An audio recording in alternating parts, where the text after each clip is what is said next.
दोस्तों, जैसा कि आपने पिछले पार्ट में जाना, यूएन इस मसले को लेकर टू स्टेट सॉल्यूशन पेश करता है, जिसमें यह कि पैलेस्टाइन का एक हिस्सा ज्यूज को दिया जाए और दूसरा हिस्सा मुस्लिम्स को, और जो जेरूसलम है यूएन उसे अपने कंट्रोल में ले लेता है ताकि दोनों कम्युनिटीज बाआसानी जेरूसलम आके अपनी बात कर सकें।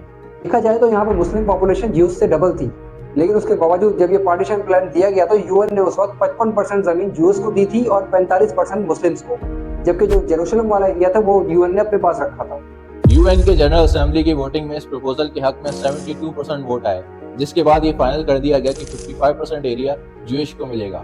देखा जाए तो यूएन ने आज तक इस बात की कोई क्लियर एक्सप्लेनेशन नहीं दी कि मुस्लिम्स की ज्यादा आबादी होने के बावजूद उन्हें कम जमीन क्यों दी गई। 14 मई 1948 को डेविड बिन गोरियन ने ऑफिशियली स्टेट ऑफ इजराइल के इंडिपेंडेंट होने का ऐलान कर दिया और वो खुद इजराइल के पहले प्राइम मिनिस्टर बन गए। अब फलस्तीन जो था उसकी कोई अपनी लीडरशिप नहीं थी और ना ही कोई मिलिट्री, जिसकी वजह से वो रिटेलिएट नहीं कर पा रहे थे। तो ऐसे में अरब कंट्रीज फलस्तीन की सपोर्ट में आती हैं, जिन्होंने पहले ही यूएन के टू स्टेट सोल्यूशन के खिलाफ वोट दे रखा था। उसके बाद आ जाता है साल 1987, जब गाजा स्ट्रिप जो था वहाँ पे एक रेफ्यूजी कैंप था। वहाँ एक दिन एक इस्राएली मिलिट्री का ट्रक जाके एक्सीडेंट कर देता है, जिसमें 10 के करीब जो रेफ्यूजीज थे वो मारे जाते हैं। अब इस एक्सीडेंट की खबर फैलते ही गाजा में हंगामा बर्पा हो जाता है। जो फलस्तीनी लोग थे उनका मानना था कि ये जो एक्सीडेंट था ये जानबूझ के किया गया है, जिस बात को लेकर फलस्तीनी लोग इस्राएली लोगों पर अटैक करने लगते हैं। बात इस हद तक बढ़ जाती है कि जहाँ जहाँ इसराइल के मिलिट्री कैंप थे उनको जला दिया जाता है, जहाँ भी उनके मिलिट्री के लोग नजर आते हैं उन्हें मार दिया जाता है। सबका नतीजा ये निकला कि उन्होंने मुस्लिम ब्रदरहुड की एक नई विंग बनाई, जिसे नाम दिया गया हरकत अल मक़वामा अल इस्लामिया, जिसका शॉर्ट फॉर्म बनता है हमास। इस वीडियो में आगे आपको बताएंगे कैसे इसराइल का बनाया हुआ हमास आज इसराइल पे ही भारी पड़ रहा है। 7 अक्टूबर के वाकयात की असल वजूहत क्या थी और हमास ने सब कुछ जानते हुए भी इसराइल पर अटैक क्यों किया। आखिर क्यों इसराइल गजा पे इतने जुल्म कर रहा है, और ये सब देखते हुए भी यूएन और बाकी सारी कंट्रीज इसराइल के खिलाफ कोई एक्शन क्यों नहीं ले रही। क्या ये जंग हमें वर्ल्ड वार 3 की तरफ ले जाएगी? इन सब सवालों के जवाब जानने के लिए इस वीडियो को एंड तक जरूर देखिएगा। तो ये टॉपिक एक कंट्रोवर्शियल टॉपिक है, इसलिए हमारी कोशिश होगी कि हम न्यूट्रल रह के सिर्फ फैक्ट्स और हकाइक पे बात करें और आपको ये टॉपिक अच्छे से एक्सप्लेन करें। इसराइल का हमास को बनाने का मकसद ये था कि वो फलस्तीन में मौजूद जो पीएलओ थी उसे कमजोर कर सके और फलस्तीन में लोग अपनी लीडरशिप की वजह से डिवाइड हो जाएं और हमारे खिलाफ न खड़े हो पाए। इसराइल इस चीज के लिए हमास को फंडिंग कर रहा था, उनको मिलिट्री सपोर्ट तक दे रहा था।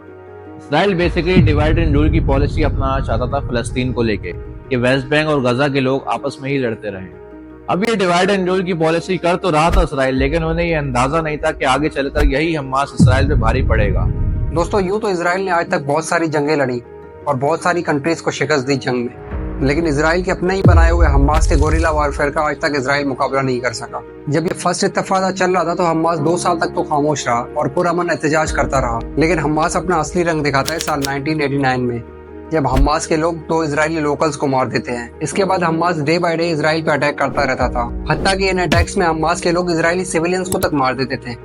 ये लोग इस हद तक आगे निकल गए थे कि इसराइल में ये लोग खुद का हमले तक करने लगे थे। इस सब के बाद हमास जब फलस्तीन में इतना पॉपुलर हो जाता है तो वो अलग से एक अपनी पॉलिटिकल विंग बना लेता है। ये फर्स्ट इंतिफादा 1987 से 1993 तक चलता है। इसमें इसराइल को काफी नुकसान उठाना पड़ता है हमास की वजह से, और इसराइल पहली बार मुज़ाकरात तक के लिए तैयार हो जाता है।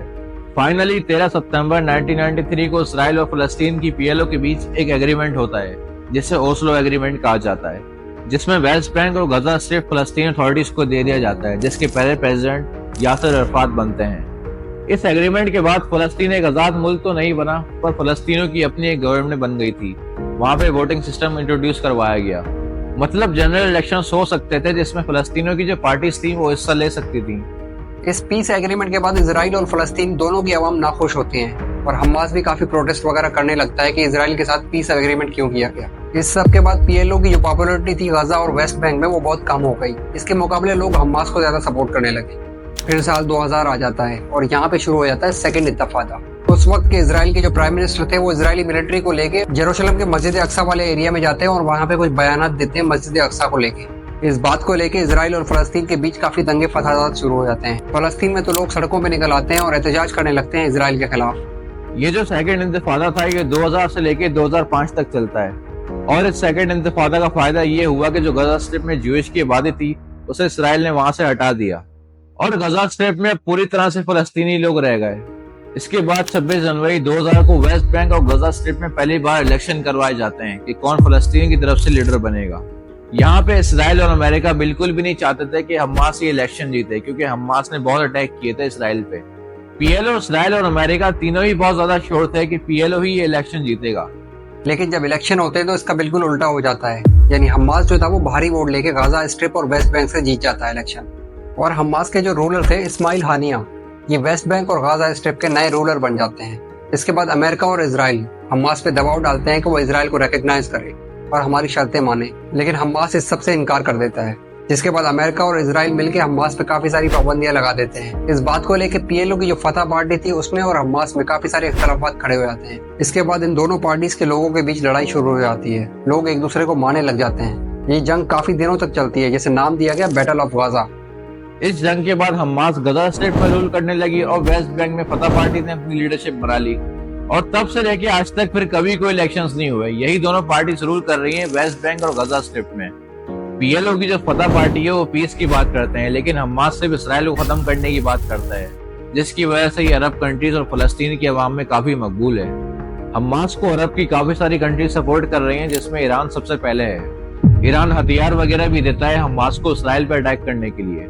उन हथियारों का इस्तेमाल करके हमास काफी बार इसराइल पर अटैक भी करता रहता है और जवाब में फिर इसराइल पे अटैक करता है गाजा में, जिसमें काफी सारे लोकल फलस्तीनी भी मारे जाते हैं। इसराइल ने काफी बार बयानात भी दिए कि हमास को हम जड़ से खत्म कर देंगे, लेकिन इसके बावजूद इसराइल हमास के अटैक्स के लिए कोई सॉलिड प्लान नहीं बना पाया।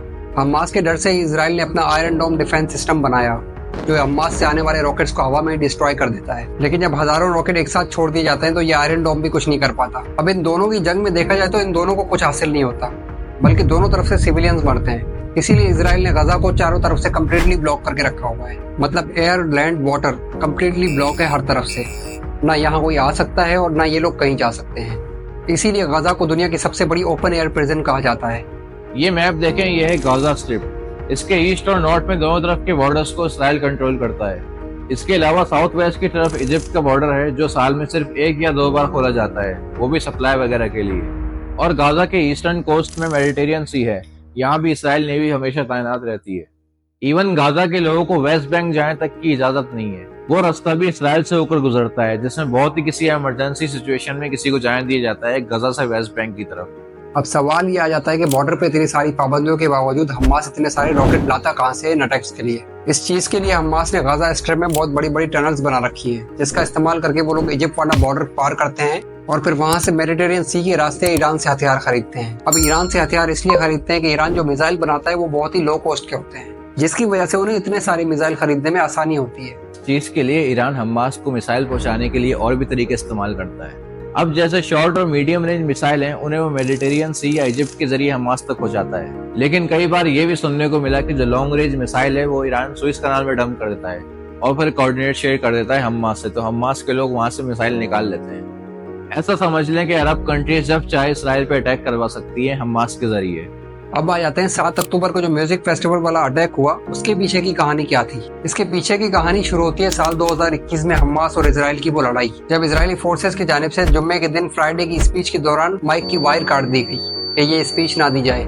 इस बात को लेकर सारे मुस्लिम जो थे वो बहुत गुस्से में आ गए और इजरायली फोर्सेस पे पथराव करने लगे। इस बात को जवाब बना के इजरायली फोर्सेस ने फलस्तीनी लोगों पे स्टन ग्रेनेड, टियर गैसेस और रबर बुलेट्स का इस्तेमाल किया, जिसकी वजह से काफी सारे फलस्तीनी लोग जख्मी हुए और रबर बुलेट्स जो थी वो मस्जिद अक्सा के होली कंपाउंड में जा लगे, जिससे मामला बहुत बिगड़ गए। जब हमास को ये बात पता चली तो हमास ने हर बार की तरह इस बार भी 2200 रॉकेट फायर किए इसराइल पर, जिसके जवाब में फिर इसराइल ने भी अटैक करना शुरू कर दी, जिसमें काफी सारे लोकल फलस्तीनी लोग भी शहीद हुए। ये 7 अक्टूबर वाला अटैक भी उसी दिन प्लान किया गया था जब इसराइल ने अटैक किया था गाजा पर, और इस अटैक को जो उन्होंने नाम दिया वो था ऑपरेशन अल-अक्सा फ्लड। ये नाम इसलिए दिया गया कि मई 2021 में जो हुआ मस्जिद अल-अक्सा में, उसका उनको बदला लेना था। अब आ जाते हैं इस अटैक की तरफ कि किया कैसे गया। 6 अक्टूबर 2023 की रात को एक म्यूजिक फेस्टिवल का इनेकाद हुआ, जिसे नाम दिया गया था सुपरनोवा स्पूत गैदरिंग म्यूजिक फेस्टिवल। ये म्यूजिक फेस्टिवल इजराइल के वेस्टर्न नेगेव डिजर्ट में होना था, जो गाजा से सिर्फ 5 किलोमीटर दूर था। ये म्यूजिक फेस्टिवल रात भर चलता रहता है और सुबह के 6 बज जाते हैं। इस फेस्टिवल में 4000 लोगों ने शिरकत की थी।